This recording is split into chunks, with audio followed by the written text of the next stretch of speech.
భారతదేశ రాజధాని ఢిల్లీలో కాలుష్యం అత్యంత తీవ్ర స్థాయికి పెరిగిపోవడంతో సగటు మనిషికి కావాల్సిన ఆక్సిజన్ కూడా కొనుక్కునే పరిస్థితి వచ్చేసరికి ఇప్పుడు అనేక కొత్త ప్రతిపాదనలు వెలువెత్తుతున్నాయి.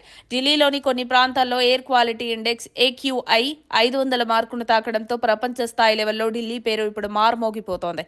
ఈ అంశంలో భాగంగా కాంగ్రెస్ ఎంపీ శశి థరూర్ ట్విట్టర్ వేదికగా ఢిల్లీ ఇప్పటికీ భారతదేశ జాతీయ రాజధానిగా ఉండేందుకు తగినదేనా అని ప్రశ్నించారు. ఆయన ట్విట్టర్లో చేసిన ఈ పోస్ట్ ఇప్పుడు సోషల్ మీడియాలో పెద్ద చర్చకు దారితీస్తుంది.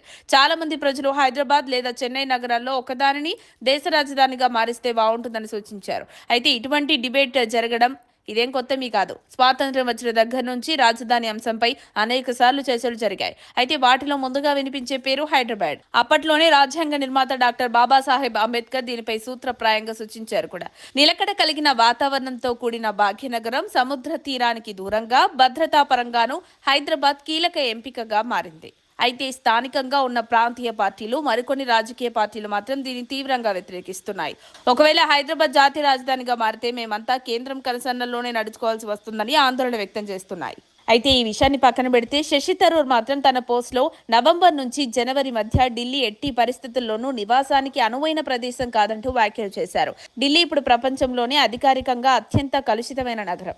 4 రెట్లు ప్రమాదకర స్థాయితో పాటు 2వ స్థానంలో ఉన్న కాలుష్య నగరం ఢాకా కంటే దాదాపు 5 రెట్లు అధ్వానంగా ఉందని కాంగ్రెస్ ఎంపీ శశి థరూర్ అన్నారు. న్యూఢిల్లీలో రాబోయే రోజుల్లో జరగనున్న పార్లమెంటు శీతాకాల సమావేశాలకు కొన్ని రోజుల ముందు శశి థరూర్ ఈ పోస్టు చేయడం గమనార్హం. ఈ పోస్టు చూసిన ఢిల్లీ వాసులు సైతం నిజమే కదా అని ఆశ్చర్యచకితులవుతున్నారు. మొత్తానికి కాంగ్రెస్ ఎంపీ శశి థరూర్ మాటలను బట్టి చూస్తుంటే త్వరలో మన హైదరాబాద్ విశ్వనగరం భారతదేశానికి 2వ రాజధాని కాబోతుందన్నమాట. మరిన్ని అప్డేట్స్ కోసం మా కాయ్ టీవీని సబ్స్క్రైబ్ చేసుకోండి. మా వీడియో కనుక మీకు నచ్చినట్లయితే లైక్ చేయండి, షేర్ చేయండి. మీ విలువైన అభిప్రాయాలను కామెంట్ బాక్స్లో తెలియజేయండి.